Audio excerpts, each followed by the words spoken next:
listening to the X-Zone Broadcast Network, www.xzbn.net. Radio's authority on the world of the paranormal and the science of parapsychology, celebrating 25 years of broadcasting.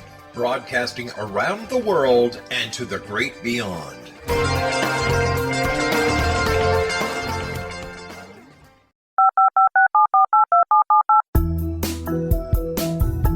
Did you know that when you're on the road with limited data or Wi-Fi, you can still listen to the X-Zone radio show with Rob McConnell, The Science of Magic with Gwilda Wiyaka, High Tech with Corey Kay, and every minute of the 24/7, 365 programming of the X-Zone Broadcast Network by calling 712-432-9459, courtesy of TalkStream Live. No smartphone, app, or internet needed. It saves your data plan, and it's free if you have unlimited minutes. Call 712-432-9459 to listen on any phone, anytime, anywhere. Remember, 712-432-9459 for the best of paranormal, new age, thought-provoking, sci-fi radio programming 24/7, 365.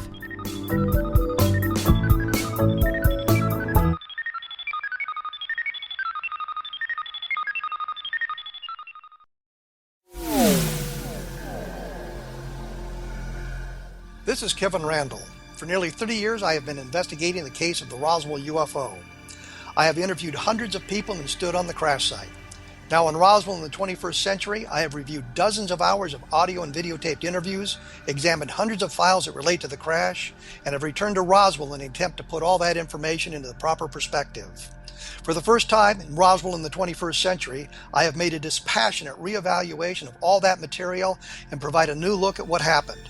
This is a book that clears away all the clutter that has hidden the truth for so long, strips away the various lies that surround the case, exposes the Air Force attempts at cover-up, and found a core of solid information that tells us all where the case stands today. Roswell in the 21st century will be available in just a few weeks. For more information, please visit my website at www.kevinrandall.blogspot.com.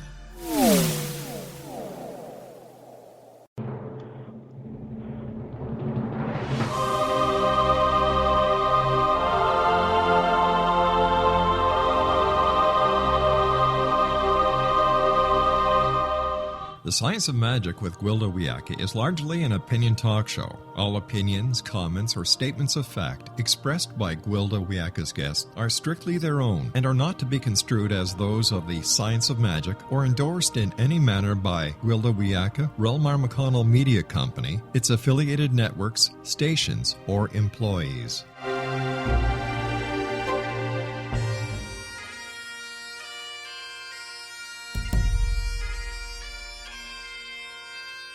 Welcome to the Science of Magic with Gwilda Wiyaka, a program dedicated to uncovering the unified nature of reality and humanity's ever-evolving place as truly galactic beings. For more information on the Science of Magic with Gwilda Wiyaka, visit us online at www.thescienceofmagic.net.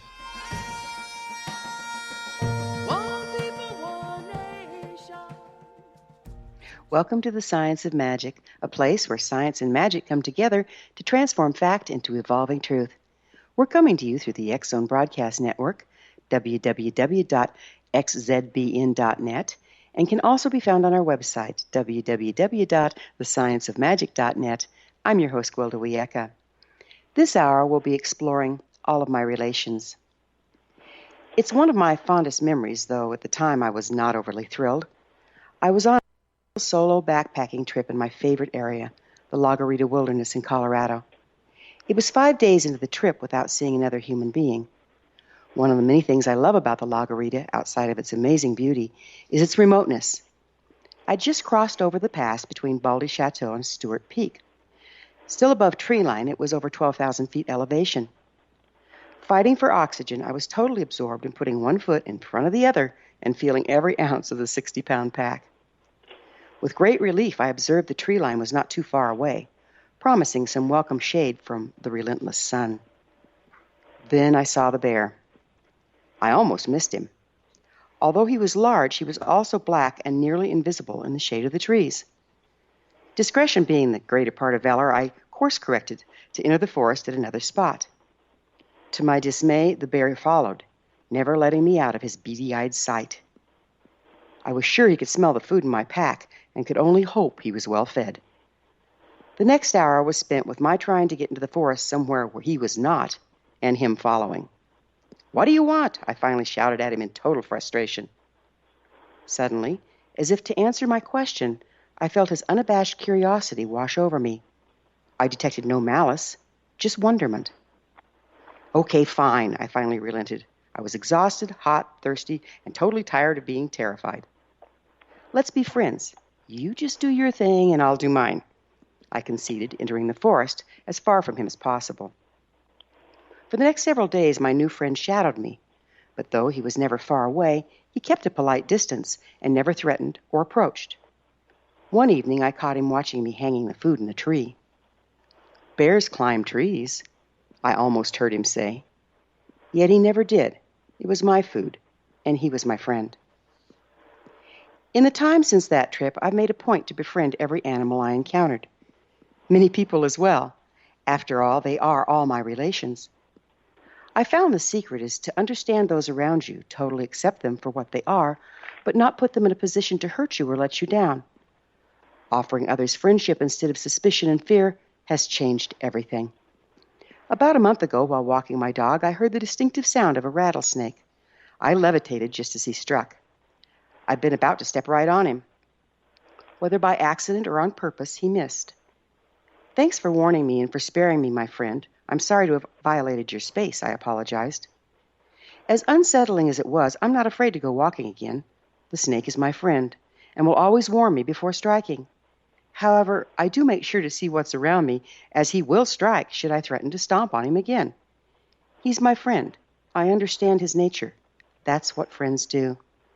The most transformative moment was the day I decided to befriend myself. Always overcritical of my own personal traits, tendencies, and actions, I tried to be the best I can be, but I felt I failed miserably. One morning I got out of bed with a normal litany going through my head. I forgot to return my daughter's call yesterday. What kind of a mother does that? I was too hard on the bookkeeper when she screwed up the books again. I could have done a much better job teaching the class the day before. I haven't done my clients justice, and so on. Stepping in front of the mirror to brush my hair, I saw the saddest face looking back at me. The strangest thought went through my head. Who wouldn't be sad if they woke up to such criticism every morning of their life? It's the first and only time I recall feeling sorry for myself. I decided right then and there to be my own best friend, to understand and accept myself exactly the way I am. It has changed everything. Our guest this hour is Carol Olivia Adams, the author of Awakening Friendship. She's an inspirational writer and intuitive counselor, and she's coached numerous clients through experience of fear, insecurity, and hope. After this commercial break, I'll introduce Carol, and we'll explore the meaning of friendship and how it can transform our lives. So don't go away. You're listening to The Science of Magic.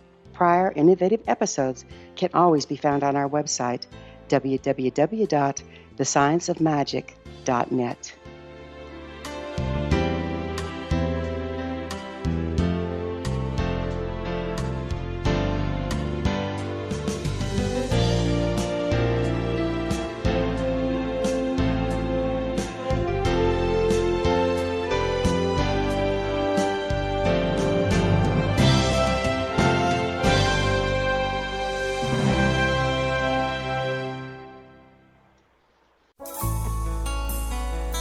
Afterlife expert Roberta Grimes was the first one to say that dying can be fun. Now her best-selling book, The Fun of Dying, is available in stores worldwide. So if you wonder whether death ends life, how it feels to die, or what heaven might be like, The Fun of Dying was written for you. And if you have always been afraid of death, or if you worry that your life has no meaning, let The Fun of Dying ease your fears and bring new meaning to your life.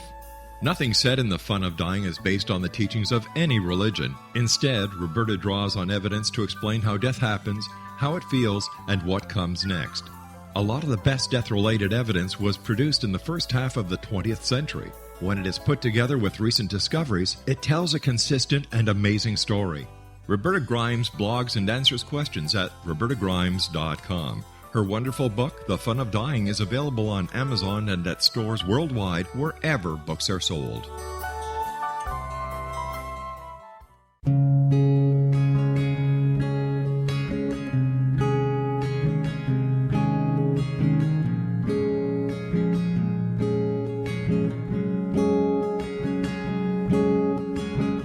Starr began to demonstrate a metaphysical connection to the spirit world as a little girl.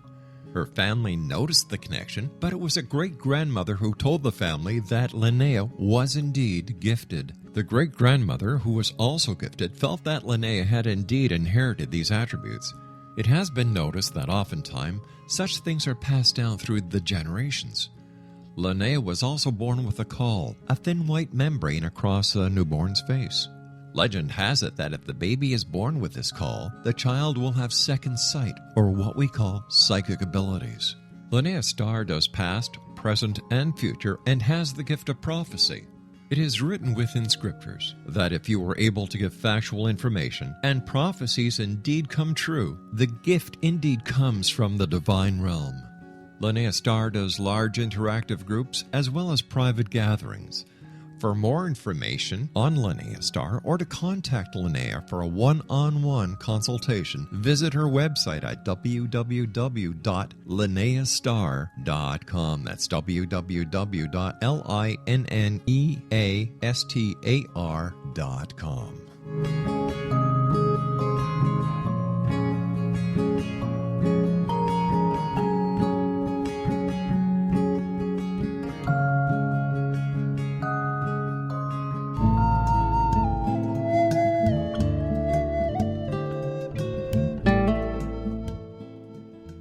Welcome back. This is The Science of Magic, dedicated to unification and evolution of consciousness. I'm your host, Gwilda Wiyaka. Our guest this hour is Carol Olivia Adams, the author of numerous books, including The Awakening of Friendship. Her website, www.theawakeningoffriendship.com. Carol, thank you so much for joining us on The Science of Magic. Thank you, Gwilda, and I thought that your story was very, very beautiful, how it really related to all of mankind and certainly all the animals and just the universe in general. I thought it was a beautiful story. Thank you. Well, thank you so much, Carol. Speaking of friendship, would you mind giving us a brief definition of friendship as you're referring to it? Well, I'm looking at the human principles of mankind, what we were really created with. Elements, I'd call them of grace, actually, such as wisdom of patience, presence of listening, compassion, inner security, inner peace, courage, power of faith, gift of generosity, gratitude, and essence of love. All principles that, if we just delved into a little bit more, especially in this day and age, remembering who we are as a human being. These principles, to me, really all of them integrated into more of a self-identity of mankind. Beautifully stated. What do you see as magical about friendship, Carol? Magical to me, and that's a very beautiful concept, of course, and I know that's concept of your show. Magical is something that in friendship that can create a higher vibration, a vibration to me of the essence of love and compassion. I think the magic, if we all resonated more and more to compassion and the essence of love, then it can become more and more magical because we're not delving into our mundane episodes, experiences of life. We're going on a much higher vibration, the vibration of God, so that we're the magic is that we're recognizing more and more everybody and the struggles that everybody goes through, whether it's finances, emotional, spiritual, physical, whatever it is, it's elevating our spirits. So it's interesting, all of us speak of love. Not everyone speaks of magic or the esoteric, but all of us speak of love, and yet I don't think it can be seen. We can see the effects of it, but it can't be seen. It can't be touched. So is that how you're referring to love and compassion as being magical? Yes, I'm referring to love, certainly on a partnership basis, but as well as even elevating, even more so, into humanitarian love, the collective consciousness of mankind, the compassion of all of us. And then as far as seeing it, visualizing it, we would see it more. We would maybe think less of destructive energy and seeing more of constructive energy. What we can all do for each other to elevate ourselves more in God's world, not in so much the physical world, but also remembering that we are in God's world and to follow the principles of the Creator. Oh, beautiful. You know, on a more mundane level, many people have problems making or keeping friends. What advice do you have for them? Well, I think as far as maintaining a friendship, understanding that person as a human being is very important. And that takes a lot of patience. And that certainly is the first chapter of my book, Wisdom of Patience. I think it's very, very important to understand where that person, is really coming from, that we all have a history. Also, a friend can come in and out of our lives at different times of our lives. As we evolve, maybe the friend that we have in this month may not fit into our framework in 1 year from now, and that's fine.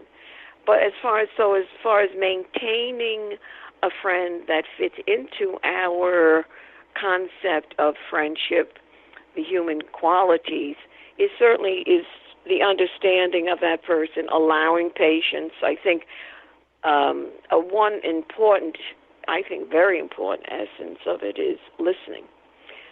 Because if we don't listen to somebody at this day and age, and this is becoming a very big challenge now, listening to the heart of another human being as opposed to texting each other. This is a very big challenge. Listening again, Yeah, that brings me to the next question. From televisions to cell phones, it seems like everybody has electronics between themselves and everyone else. And how do you feel this is affecting our ability to engage in deep and meaningful friendships? I think it's taking away from it. That's why I think this book is more important than any other book that comes out along that trail, because the technology is wonderful, of course, and information. But again, going back to the human heart, the human being that we are with inside of ourselves, the beating, the rhythm of who we are, that has no connection to a text. So unfortunately, I'm sure some of the listeners have seen this.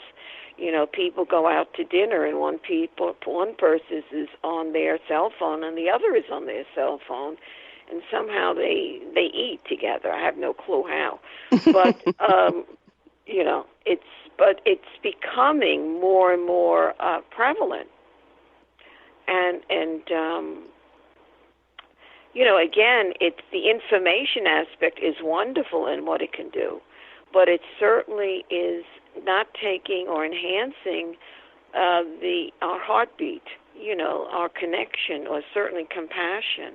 Because people with cell phones, if you can visualize this, Gwilda and listeners, we're self-absorbed. It's a very self-absorbed process. There is no communication with that other person. It's totally self-absorbed. So enhancing that, or going with that concept, then when we're seeing or engaging with a friend, that self-absorption might be part of their self-identity, their personality profile. They might have a harder time engaging to the other person. Certainly understanding the other person, giving them time, listening to that other person, compassion, even being grateful that that other person exists. What do you think is the most misunderstood thing about friendship? I'm sorry, Misunderstood. Misunderstood. Uh-huh. Well, one thing I think it's a great question, is I think sometimes initially a word itself can be played out, like awesome. I have no clue what that means anymore, or that is what it is. I have no idea. And friendship, I don't think has really been delved enough into its truest concept.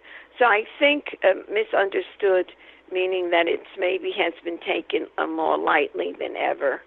Oh, he's my friend or she's my friend, but without really delving into, well, what are the contributing factors in it? How are they really engaging with the word? Where is their heart? To me, it goes back to the heart. Where is their heart with the word? Is it simply words, or is it much more of a deeper, again, going back to the word understanding of that person as a real human being and really respecting, and I really mean that strongly, respecting their history. Because sometimes things are misunderstood when we don't respect a person's history. Where are they coming from? Everybody has a history, and everybody has some toxic energy in them, and I don't necessarily mean that's bad, but some energy that hasn't been uplifted, an energy that hasn't been resolved or solved or healed. So it's simply going back to that concept of understanding and really respecting that person wherever they're coming from into your world. So what we've done with friendship is the words become tossed around and lost. It became a happy meal instead of a full-blown banquet. Is that kind of what you're saying? We aren't putting the time into the other person that friendship would require. Yes, it's missed the different meals, so to speak. The entree, the dessert, the soup, the salad, in that banquet. Of delight, so to speak. Yes, I would agree with that, Gwilda. Yes. Yeah. Because we say, oh, this is my friend, that's my friend, but we haven't taken the time to know them or ourselves. There's no room for friendship in that. It's just a word at that point. Yes, I think going along with what you just said, sometimes people will use the word and use other words for sense of security. Oh, she's my friend, meaning she's my friend, he's my friend, maybe relating to their own self-identity, in a subconscious way. Maybe it's creating more their family, family of souls, family of friends, and maybe it gives them much more of a sense of security. This country is a quantity basis, not necessarily a quality basis. So sometimes people might have heard the expression, you and listeners, the more the friends, the better. It doesn't necessarily mean anything. It's sometimes you go to a dinner and you have about 20 people sitting around you, but you never really talk to anybody and listen to them. It was more the quantity rather than the quality. So, yes, I certainly agree with your concept, Gwilda. So we're just about out of time on this segment, but I'd like you to speak real quickly to, isn't that why we feel kind of empty inside? We've surrounded ourselves with people, but we've never made the deep connection of friendship. Yes. Yes, thank you, and that's beautiful. We've surrounded us with people and never really understood maybe the real concept of friendship and maybe how to work at it. That's the key, isn't it, is work at it. And isn't knowing yourself the first step in knowing other? Yes, knowing yourself and knowing others. But I think, again, people will come into our journeys, into our soul journey, if I may use that expression, at a certain timing in our lives where we also learn from them. They're giving us also lessons how we can grow our inner self and maybe how we can help them. And maybe once that lesson is learned, maybe that friend will move on. Maybe that at the same time was simply a messenger. Got it. We're going to have to take a quick break. Carol and I will return to our discussion after this short break. You're listening to The Science of Magic on the X-Zone Broadcast Network, www.xzbn.net. I'm your host, Gwilda Wiyaka. Previous broadcasts of thought-provoking episodes can always be found on our website, www.thescienceofmagic.net. We will be back, so don't you go away.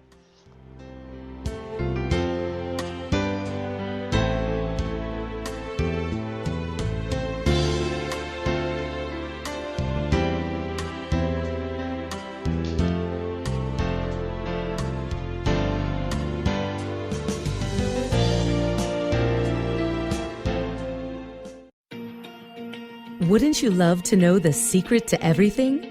Well then, meet Dr. Kimberly McGeorge and her cutting-edge breakthrough knowledge that combines science with possibility. Dr. Kimberly brings real-life answers and healing to those open to alternative solutions. She teaches solution-based programs and classes that will change all areas of your life forever. Specializing in conscious creation, intuitive readings, and energy medicine, you can rapidly shift health, relationships, business, and money and abundance challenges quickly.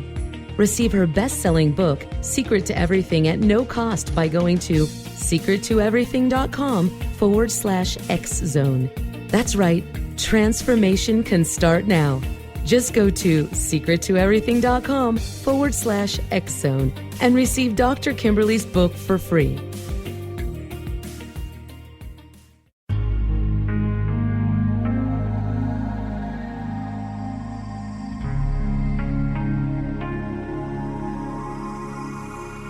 The scientist and the mystic have been on an age-old, relentless search with one thing in common. They seek truth. Their paths converge in the 40,000-year-old practice of shamanism, an ancient science delving to the quantum level of life, facilitating healing, manifestation, and evolution. I'm Gwilda Wiyaka, the founder and director of Path Home Shamanic Arts School, a unique Colorado State certified occupational school training shamanic practitioners and teachers. We also provide classes for empowering personal lives through shamanism. Our certification classes are in week-long segments enabling international participation, and online classes and long-distance shamanic healing sessions are available. Come discover the science of magic in the limitless world of shamanism. www.findyourpathhome.com.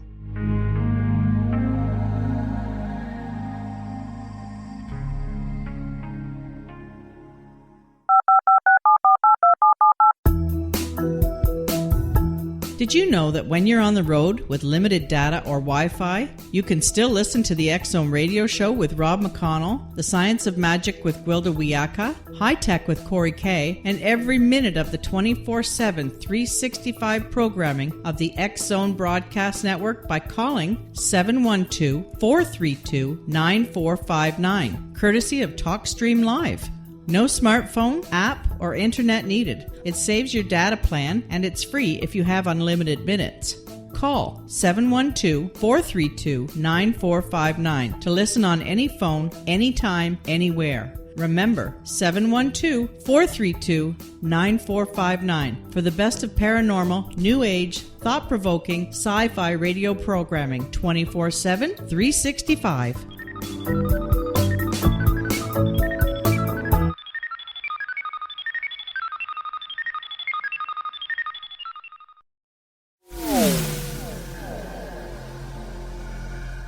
This is Kevin Randall. For nearly 30 years, I have been investigating the case of the Roswell UFO.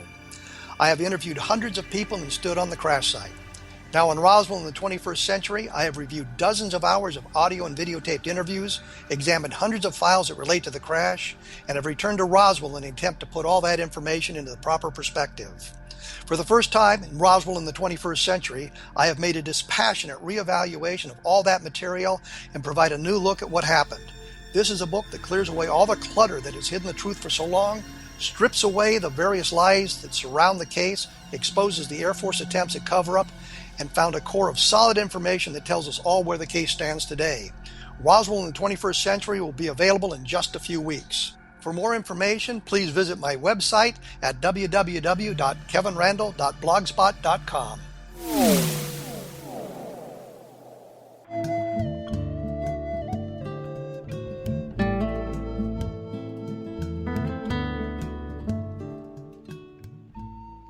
Welcome back. This is The Science of Magic, a place where magic and science come together to promote enlightenment. I'm your host, Gwilda Wiyaka. Our guest this hour is Carol Olivia Adams. Carol, let's move this into the professional arena for a little bit. I understand that you are an intuitive counselor and coach, and you work with clients all the time. So, how do you use friendship in your practice? Well, it's developed, and it's on the phone. So sometimes I think when it's on the phone, there's no distractions, and you can get more. Again, I listen to voices very clearly, and I really speak to their soul. And so it's how do we develop it? Is certainly I'm offering a lot of the qualities that I speak of in the book, not on purpose, but it just came out. Such as patience. You have to be very patient with somebody on the phone. The most interesting, one of the most interesting clients that I've had were men that were in war, because I really learned a lot from them, and going back to the First Awakening, and going back to the concept of friendship. They had to learn a lot about being friends with their comrades. They learned how to protect one another, compassion, courage, listening. They had to listen, inner security, inner peace, gratefulness. I learned this men in service really taught me a lot, because they had to deal with the real gut of life. And many would want to come back, as you probably have heard, to war. They come home and they go back simply because, unfortunately, a lot of times they come home and their people in their home don't understand them anymore. Right. So they go back to their friends in war, where they're risking their lives. So these servicemen taught me a lot about a lot of these concepts. From A to Z, actually. Do you befriend your clients? Well, I don't initially. That's not. But actually, it develops into that. Yes. When I was studying psychology, one of their big things was you're taught not to befriend your clients, and that a therapist should keep professional detachment. Would you speak to this? Mm-hmm. That was also my background, psychology. I think, and I can also relate to that as far as doctor-patient, which is in my book, one of the chapters, where the doctors aren't supposed to be create any friendship with their client, with their patients, where they're supposed to really, have the session and then walk, the other way. That's why I think Dr. Bernie Siegel's book is monumental, Love, Medicine, and Miracle. Yeah. He's been on my show several times. My show's called Health is Wealth. And he didn't believe that you should walk away. He treated his patient as a human being, as a potential friend. So it's developed over the years with my clients, that they have become friends with me. They want to see me. They visit me. And what's contributed to that, again, I didn't do anything on purpose, is that I'm treating them a certain way. I'm certainly respecting who they are. I don't care what their history is. We all have, we're all innocent victims in a way, like, children, innocent children. And it's developed in that because I think I'm offering maybe a real insight into who they are and speaking to their soul, which I think is very important in any type of spiritual therapy, we would call that, and that you can also relate to a doctor-patient spiritual therapy, which Bernie Siegel talks about in all of his books. His last show he was on, we talked about 365 prescriptions for the soul. Right. I think it's very important. Yeah, but what's interesting is can't befriending one's clients look like charging for friendship? That's cute. Charging for friendship. In what way, Gwilda? Well, if you've got clients and they're paying you to be their client, to counsel them, then Yes. can that be misconstrued as you're charging them to be their friend? I've never had that really, It's never really approached me like that. It's an interesting concept, isn't it? And that's one of the places where the lines can kind of blur. Is the person might start to wonder, well, are they really my friend, or are they just my friend so that I'll keep coming to them? Well, I think what could occur is, for instance, I had a client yesterday, and there was a discrepancy with the money. I'm very fair with my clients with money. Pathetic, actually. But she didn't realize that a certain amount, she overlooked a payment. So when I approached that, I could see all of a sudden it created, and she considers her a friend. All of a sudden now there's creating a business approach, Right. So you have to kind of cross the fine line with maintaining still the understanding of the friendship, and not letting that interrupt with the business aspect. Yeah, it's a delicate dance, isn't it? Yeah. How can you be sure that by befriending your clients, you're acting in their best interest rather than fulfilling your own needs? Because I'm not doing it on purpose. They're always seeking me. I have one client who was in war and Vietnam, and he would call me on the phone, and he said, even if I wasn't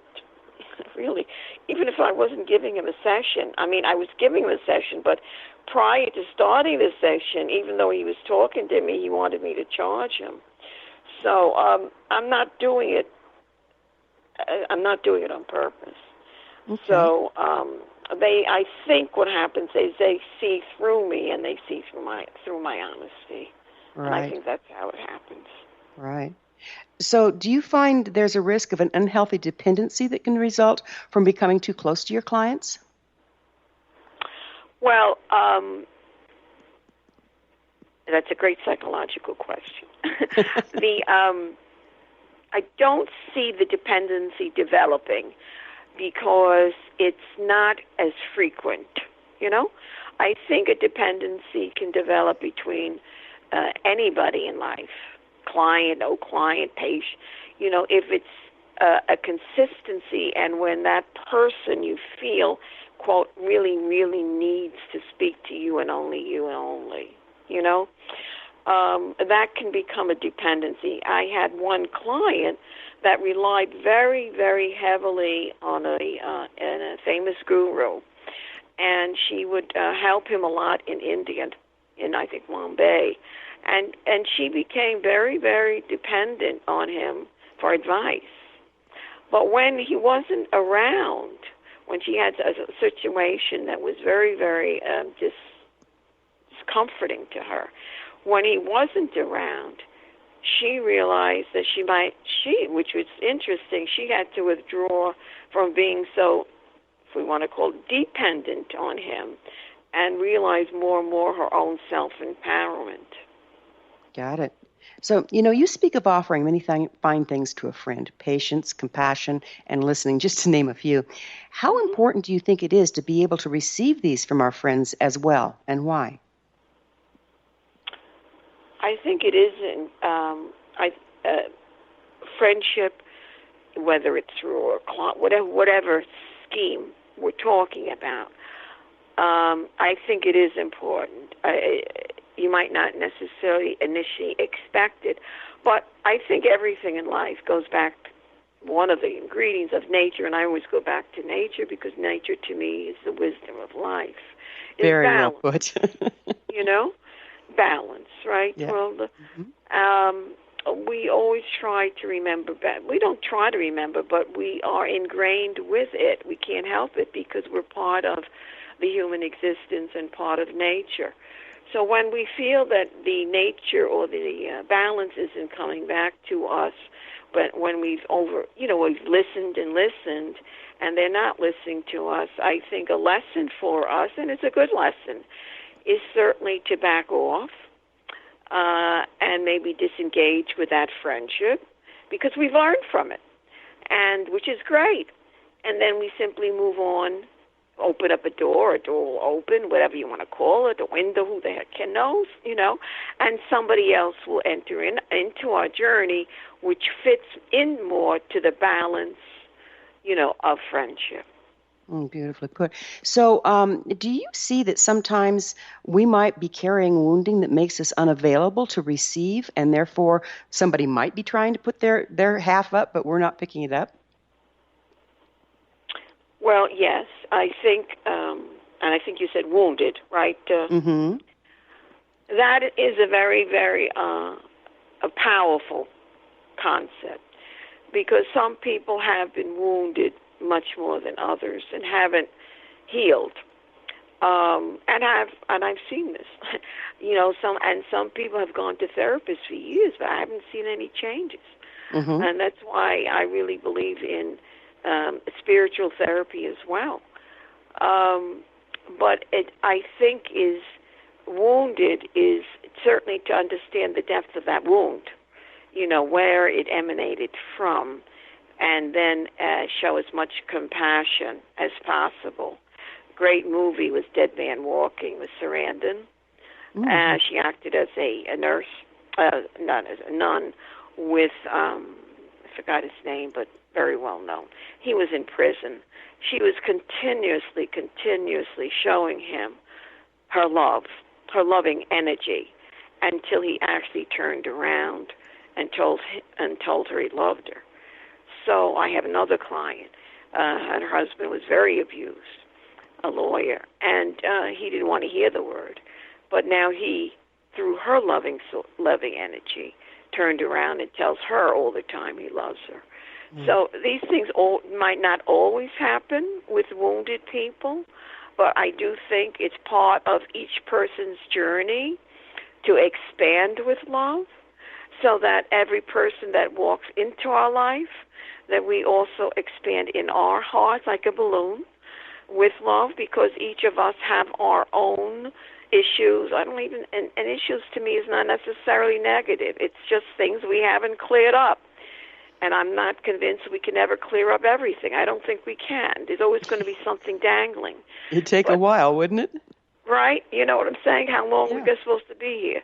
But, as long as we address it and keep on expanding with love, we're healing ourselves, and we're trying to help the other person. So rather than try to dig in and find all the problems, we're flooding the situation with the energy of love and hoping to see change that way. Really nice concept. Carol and I will be back on the flip side of this commercial break. You're listening to The Science of Magic on the X-Zone Broadcast Network, www.xzbn.net, the place where altruistic professionals of science and the esoteric create common ground for the betterment of our world.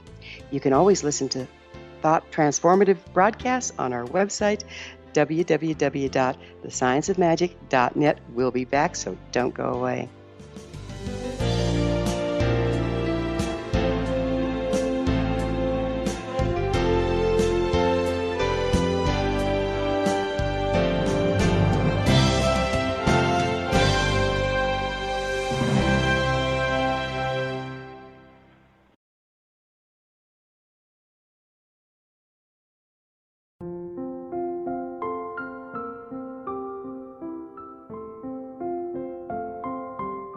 I am Dr. Carl O'Helvey, founder, president of a new cancer foundation focusing on evidence-based physical, mental, and spiritual interventions, including natural cancer cures, prayer, meditation, affirmations, nutrition, and other related holistic cancer prevention and cure modalities. These are used in cancer education, research, and financing care. I ask for your help to continue this important work by donating at www.holisticcancerfoundation.com.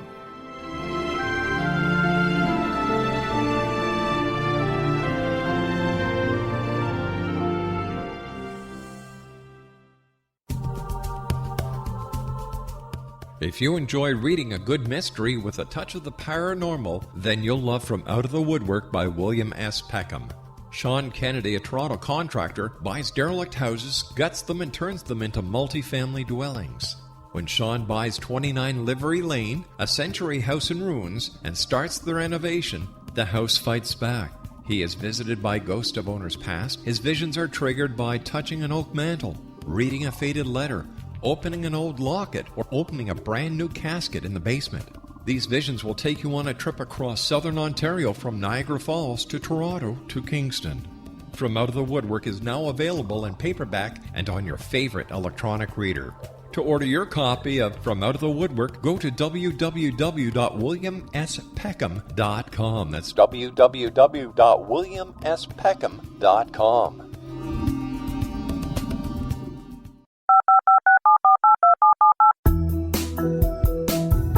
Did you know that when you're on the road with limited data or Wi-Fi, you can still listen to the X-Zone radio show with Rob McConnell, The Science of Magic with Gwilda Wiyaka, High Tech with Corey Kay, and every minute of the 24/7, 365 programming of the X-Zone Broadcast Network by calling 712-432-9459, courtesy of TalkStream Live. No smartphone, app, or internet needed. It saves your data plan, and it's free if you have unlimited minutes.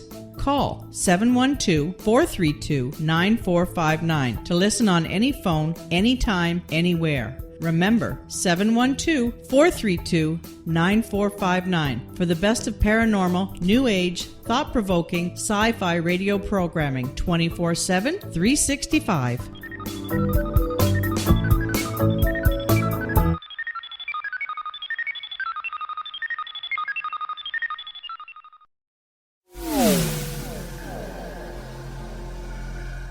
This is Kevin Randall. For nearly 30 years, I have been investigating the case of the Roswell UFO. I have interviewed hundreds of people and stood on the crash site.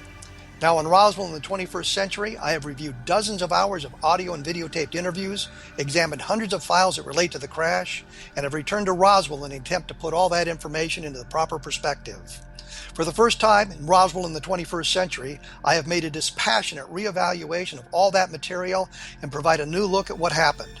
This is a book that clears away all the clutter that has hidden the truth for so long, strips away the various lies that surround the case, exposes the Air Force attempts at cover-up, and found a core of solid information that tells us all where the case stands today. Roswell in the 21st century will be available in just a few weeks. For more information, please visit my website at www.kevinrandall.blogspot.com.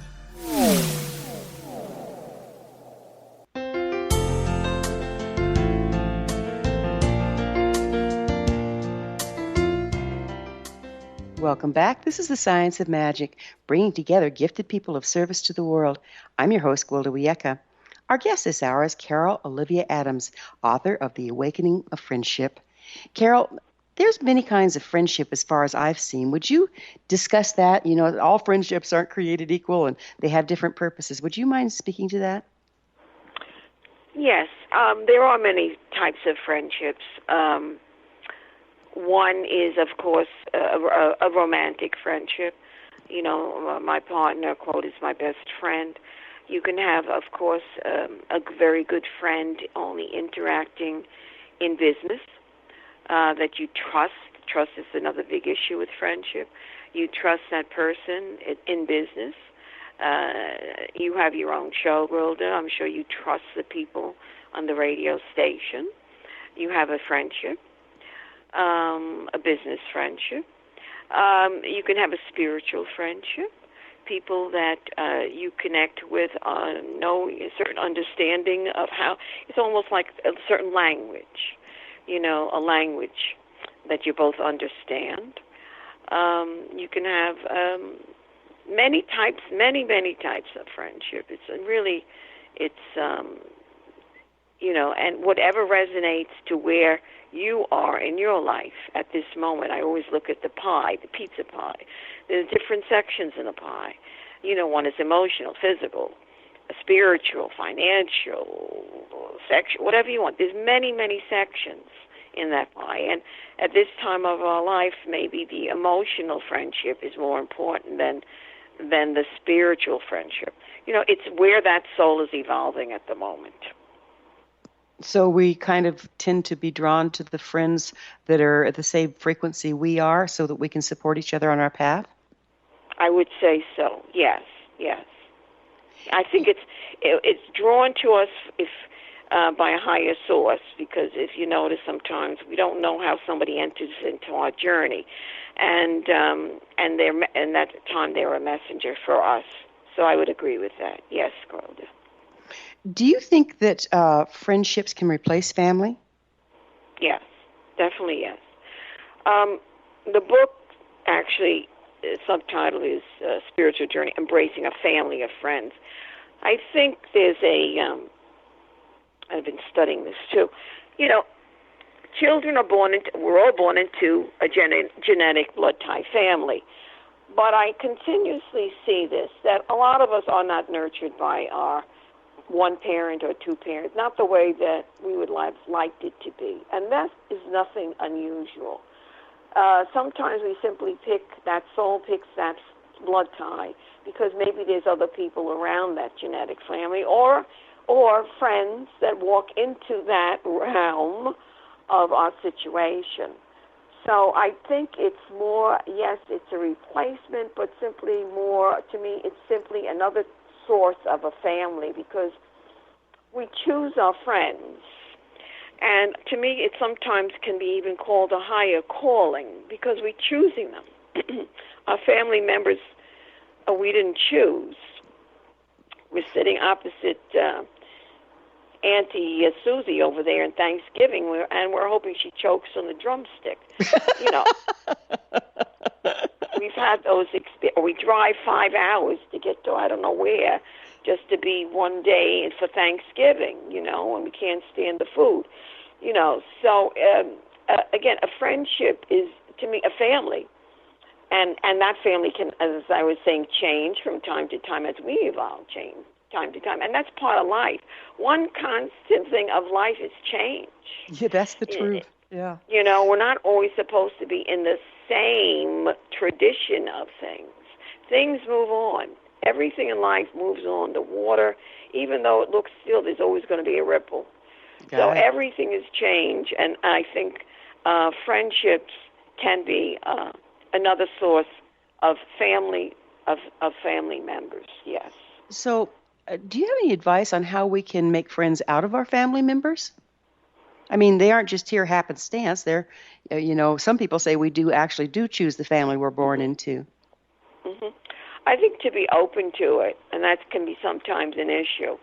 A lot of times I've noticed people in blood tie families, that's their sense of security. And they really don't want to extend them, again, going back to their hearts to other people, because they feel secure, good or bad, you know, in that family structure that they think they can lean on. But that family structure might not always be the best person they can, quote, lean or become, as you had commented before, with the concept, be dependent on. So sometimes it creates this dependency which is unwarranted. So it's a matter of being open to other sources of just people, human beings. You know, and the more we are open to other people, we're more, I think we're opening more to a truer framework of a family that connects to who we are. At this time, because we do change, and families tend to try to secure us where we are so that the structure stays in place. Have you found that? Yes, they tend to. Well, in my case, I guess that's why I'm so sensitive to this. My parents died when I was young, so I was forced to create my own family of friends, and that's probably why I wrote one of the reasons. But yes, a tendency to get stuck, and because again, security. Right. There's false security out there. The security really relies on that soul, that person, the person's heart.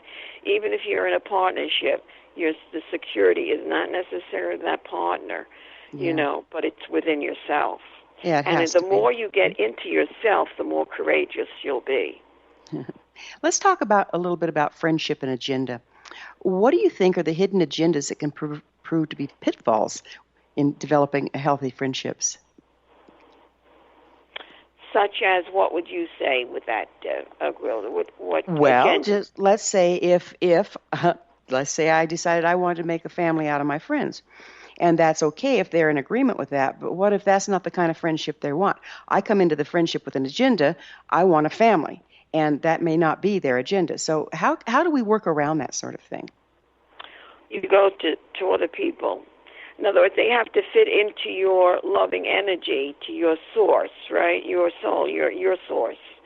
So if the pitfall would be if they're not, and obviously in agreement, or if they're not giving you the compassion, the patience, the listening, concepts that I speak of in the book, The Awakening of Friendship, then that could certainly be a pitfall, because I think sometimes the initiation of that sounds wonderful, as you had mentioned. We would like it, but it doesn't always mean that it's going to become, So being in tuned, I think, is very important. And if it doesn't fit in, that's fine. There's other people. How can we assume that we're being the friend another person needs rather than the friend that we'd like to have? Well, I think compassion would be a very very big factor, because I think compassion does show a lot as far as who that person is, because compassion takes time out to listen to somebody. It's not a weak nutrient, spiritual nutrient, so to speak. It takes time out. I think compassion and listening are very, very big factors in deciphering whether that human being might be balanced with our energy force of creating a friendship. Okay, so in other words, you're kind of, what do I want to say, giving them the test up front. Yeah. You be compassionate, but you see if things are aligning with what you need and what they need? Yes, I mean, you're not kind of doing it on purpose. You're extending your hearts, in conversation. And in conversation, as you learn more, as you speak more to another human being, another person that you call at that moment a friend, if they're not engaging with you and showing you something, that feels might fit into your heart. Everybody has different elements of compassion or vibrations from 1 to 10. Some people feel deeper than others. Some people are more cerebral than others. So we're talking about on that heart level, because compassion is more heart. If that person's heart doesn't have that intensity, the level of vibration that you would need, I think you need to really back off a little. What's the wisdom, and we're about to run out of time, but what's the wisdom of being able to meet people where they are rather than expect them to come to where you are? The wisdom of meeting people of where they are. In other words, shifting your frequency to match a person, different people that are friends. Well, I hope I understand you, understanding where they're coming from, and then building up on that. If you understand more the root of who they are, then you could build up with that. And certainly love. A loving friend, and I have this in my book, and I think it's interesting, or I hope the listeners and you appreciate. A loving friend creates more healing to our total being than 1,000 pills. Beautiful. Carol, I'm sorry. Time has flown and we're out of it. But thank you so much for being on the show. Our guest this hour has been Carol Olivia Adams, the authors of numerous books, including The Awakening of Friendship. Her website, www.theawakeningoffriendship.com. This has been The Science of Magic. Remember, you can always listen to past thought-provoking episodes on our website, www.thescienceofmagic.net. Until next time, dear ones, may you be blessed with knowledge and comforted with love as you unite with all your relations.